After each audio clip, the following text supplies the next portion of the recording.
አንድ ነገር ላስቸግር። ምን አጣ? እንደው ክላክስ አስነፋኝ። ይኸው ማደሬ ነው። የምርን ነው? ይኸው የምር አርሬ ነው እንጂ ላድር ነው እኮ በማንኳኳት ኬንያ አይሰማም እንዴ እስካሁን? ነፋ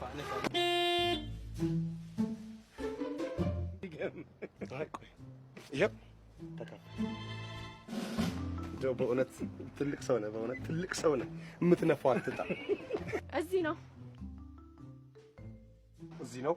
ሶስቱም በር አንድ ነው። ሶስቱም ቤት በአንድ ቀበሌ መታወቂያ እኮ በዚች በአረንጓዴ ቢጫ ቀይ ባንዲራ ስር። በረሮ ልትገድል ነው አይደል የመጣው? አዎ በረሮ ጀመርን እንግዲህ። እናግባ። እሺ ስደውላችሁ አታነሱም።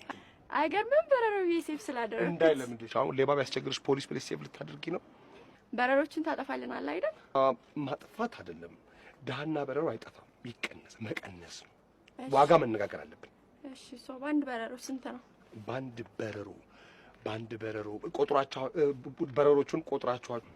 አልቆጠራቸዋቸውም። በረሮቹ ከምን ስሪት እንደሆኑ ነው ማወቅ ያለብን። የቻይና ናቸው ወይስ የቱርክ ናቸው? ከቻይና በኤሌክትሮኒክስ በማይረባ ኤሌክትሮኒክስ ነገሮች ይመጣሉ። ከቱርክ በጅንስ የሚመጣ ሰው አለ። እንደገና ከብዙ ከተለያዩ አለ ስደተኞች ይዘው የሚመጡት በረሮ አለ። እሱ አለ። እናንተ አሁን በረሮ ምን አይነት በረሮ እንደሆነ ቴስት እናደርጋለን። ግን በአንድ በረሮ 1 ብር ከ10 ሳንቲም ነው የምናስከፍለው። አሁን ከኛ ምንድነው የሚጠበቀው? በሩን ተቀበል።